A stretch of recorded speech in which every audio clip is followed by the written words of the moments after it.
आपने बड़ी अच्छी बात की 140A कॉन्स्टिट्यूशन ऑफ पाकिस्तान, लेकिन इसकी सिलेक्टिव एप्लीकेशन के खिलाफ पीपल्स पार्टी बात करती है। आज भी मुर्तज़ा वहाब कह रहे थे कि जो अगर कराची को वफाक के हवाले करना है तो फिर लाहौर को भी कर दें, वो भी बड़ा शहर है, वहाँ भी मसाइल होते हैं। तो ये 140A सिर्फ कराची तक क्यों, लाड़काना तक क्यों, सखर तक क्यों?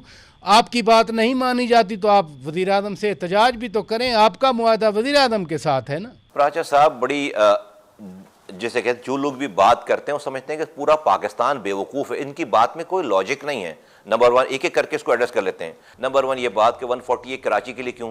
भाई 140A आइन का हिस्सा है, वो तो पूरे पाकिस्तान के लिए है। पंजाब की पूरी असेंबली ने यूनिवोकल होकर करारदाद पास करके वफाक को ये बाकायदा पूरी असेंबली ने भिजवा दिया कि ये इस तमाम चीज़ों को जो एमक्यूएम का भी जो पॉइंट है, जो आईनी तरमीम है, इसको आईनी तरमीम का हिस्सा बनाए। पहली दफ़ा पाकिस्तान की तारीख में पाकिस्तान का सबसे बड़ा सूबा अपनी पार्लियामेंट में, अपनी असेंबली में विदाउट एनी, जहाँ पर पीपल्स पार्टी भी है, PTI भी है, वहाँ पर उन्होंने बगैर किसी इख्तलाफ के यूनिवोकल होकर मुत्तफ़िका करारदाद पास करके उन्होंने वहाँ पर भिजवा दिया उन्होंने हुकूमत के पास वफाक में कि इसको आइन का हिस्सा बनाया जाए। Number one. नंबर टू, ये तो ये जब हमने आईनी तरमीम, तो ये एमक्यूएम की बहुत बड़ी कामयाबी है कि पूरे पंजाब असेंबली की तायद आ गई। अब आ जाती जाए इसके ऊपर कि भाई हम जो है वो वफाक से कहें, हमारा एक इत्तेहाद तो उनसे, तो हम वफाक से ही तो कह रहे हैं कि दुनिया में बहुत सारी मिसालें हैं और जुल्फ़िकार अली भुट्टो शहीद का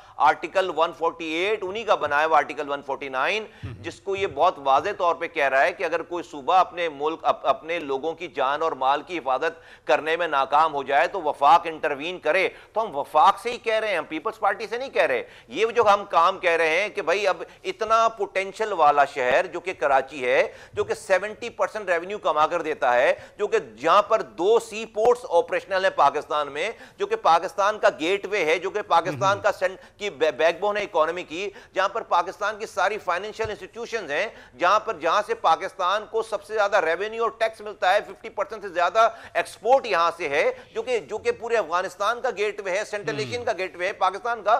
उस शहर को इस जैसी बैड गवर्नेंस वाली जो सूबाई हुकूमत है उसके हाथों में नहीं दिया जा सकता। जहां पर दुनिया चांद पर जा रही है और हमारे शहर की खबर है कि गटर में गिरकर बच्चे जो है वो अपनी अपनी जान से हाथ धो बैठे, माएं तड़प रही है रोड पर, जहां पर जो है मोबाइल फोन छीनने पे लोगों को मार दिया जाता है, जहां पर ट्रक जो है वो कुचल कर चले। मुझे बताएं, पूरे पाकिस्तान के किसी शहर से ये खबर है कि मोबाइल छीनते हुए किसी को मार दिया? ये खबर है कि गटर में कोई गिरकर मर गया? ये खबर है कि कोई ट्रॉलर जो है वो ट्रक जो है वो किसी को कुचल कर चला गया? ये खबर है कि कोई आग लग रही है तो 100 लोग जो है वो शहीद हो रहे हैं और वहां पर फायर टेंडर नहीं पहुंच रही? तो ये खबर है कि पानी लोग खरीद कर पीते हैं 90%, so on and so fourth. किसी पाकिस्तान के शहर से ये वाली खबर नहीं है। तो अब हम मजबूरन, हमने सारी आईनी कोशिशें कर ली, आईनी तरमीम, और फिर जो मौसूफ ये कह रहे हैं कि भाई हम वफाक से एहतजाज करें, वज़ीर आज़म से एहतजाज करें। वज़ीर आज़म से ने तो भाई एक्सेप्ट कर रखी है हमारी बात। आज वज़ीर आज़म, इनको पता है कि वज़ीर आज़म सबको साथ लेकर चलना चाहते हैं। वज़ीर आज़म सबको जो है वो, ये हमारी कोalition पार्टनर हैं, आपके पास जो है वो आईनी ओहदे हैं इनके पास। इनको पता है कि वज़ीर आज़म अभी इनसे जो है वो इनको नहीं मनवा सकते, तो ये इस वाली बात को प्ले अप कर रहे हैं। वज़ीर आज़म ने तो हमारी बात मानी हुई है, कैबिनेट ने तो हमारी बात मानी हुई है, यानी आप फरमा रहे हैं, आप फरमा रहे हैं, करते हैं ना, आप फरमा रहे हैं कि फेडरल गवर्नमेंट की मजबूरी है, वो उनकी बात मान रहे हैं, आपकी नहीं मान रहे। लेकिन ये भी कहते हैं पीपल्स पार्टी के लोग, चूंकि बरह रास्त आपसे बात हो रही है मेरी, कि जितने ये मसाइल हैं, मसलन प्लाजाज की बात करें तो लीज तो एमकेएम के मेयर्स ने दी हुई है, हम क्या करें फिर? हमारे ऊपर सिर्फ जिम्मेदारी हमारे ऊपर क्यों है? प्राचा साहब, अगर आप तो माशाल्लाह से बहुत नामवर सहाफ़ी हैं, इतने पुराने हैं, डू यू बाय दिस?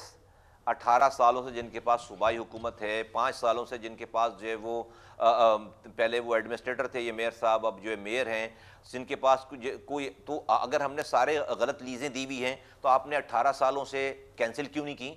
आपने एमक्यूएम के उन लीज़ों के ऊपर जो है वो आपने मुकदमात क्यों नहीं चलाए? आपको किसने मना किया था? फिर दूसरी बात ये कि उस लीजों में जो एमक्यूएम के मेयर्स ने बकौल इनके जो दे रखे, जो आप पूछ रहे हैं, क्या उसमें यह भी लिखा था कि जब आग लगे तो फिर जो इसको आग बुझाना मत, फायर टेंडर मत भेजना, यहां पर जो उसकी जो है वो इलीगल कंस्ट्रक्शन जो जारी रखना? क्या बात करते हैं। और ये वाली बात उसी वक्त आपने हमें ताने देने इस वाली बात के को कि जब 100 लोग शहीद हो जाएं, 70 लोग शहीद हो जाएं, जल जाएं। क्या बात करते हैं।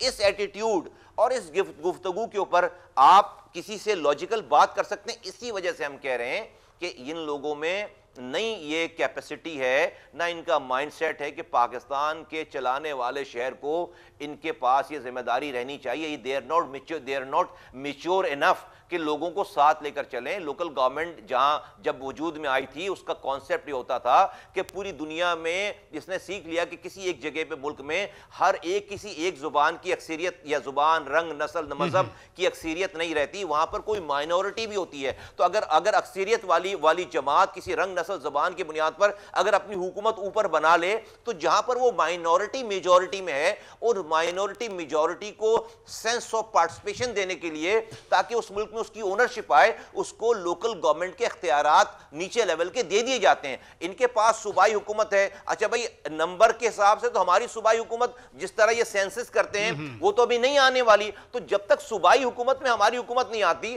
तब तक हम जो है वो मरते रहे, तब तक हम गटर में गिरकर मरते रहे, तब तक हमें कोई आकर जो है वो खून छीनने पे मारता रहे। कौन सा कॉन्सेप्ट है? ये बात सिर्फ आपके हवाले से नहीं करते, बल्कि पीपल्स पार्टी तो कहती है कि जमात इस्लामी के मेयर थे, उस वक्त भी यही सूरत हाल थी। लेकिन जमात इस्लामी के अमीर हाफिज साहब तो अभी कह रहे थे कल परसों कि ये एमकेएम और पीपल्स पार्टी की नूरा कुश्ती है, आपस में ये नूरा कुश्ती लड़ रहे हैं। देखिए, जमात इस्लामी के जो अमीर हैं उनकी अपनी राय हो सकती है। उनको डेफिनेटली अपने क्लाउड को, अपने वोटर्स को यही वाली बात बतानी है, कोई अच्छी बात वो बता नहीं सकते। वो तो जब कराची दुनिया के 12 तेज़ी से तरक्की करने वाले शहरों में शामिल था, जब भी जमात इस्लामी जो है वो हमारे लिए यही बातें करती थी, तो उनकी बातों पे हम कोई बहुत ज़्यादा सीरियस हम उनको लेते नहीं हैं। लेकिन सिर्फ पाकिस्तान को बताता चलूँ और कराची वालों को कि आज की इस गवर्नमेंट में, लोकल गवर्नमेंट में, जमात इस्लामी के पास 115 से ज़्यादा यूसी नाज़मीन हैं। जमात इस्लामी सिर्फ 7 या 8 वोटों से यहां पर जो है वो इस लोकल गवर्नमेंट में, चूंकि एमक्यूएम ने बॉयकॉट किया था, जहां से एमक्यूएम 30,000 वोट लेती थी, इन्होंने जो है वो 1500 वोट लिए हैं। लेकिन इनके नंबर्स जो है वो 115 से ज्यादा, और यूसी नाज़मीन को डायरेक्ट प्रोविंशियल गवर्नमेंट से पैसे मिलते हैं। फिर इनके जो है वो टाउन के चेयरमैन हैं, कोई मुझे आई थिंक 10 या 12 से ज्यादा जो है वो चेयरमैन है, मुझे एग्जैक्ट नंबर नहीं पता। उन चेयरमैन को डायरेक्ट प्रोविंशियल गवर्नमेंट से जो है वो पैसा आता है।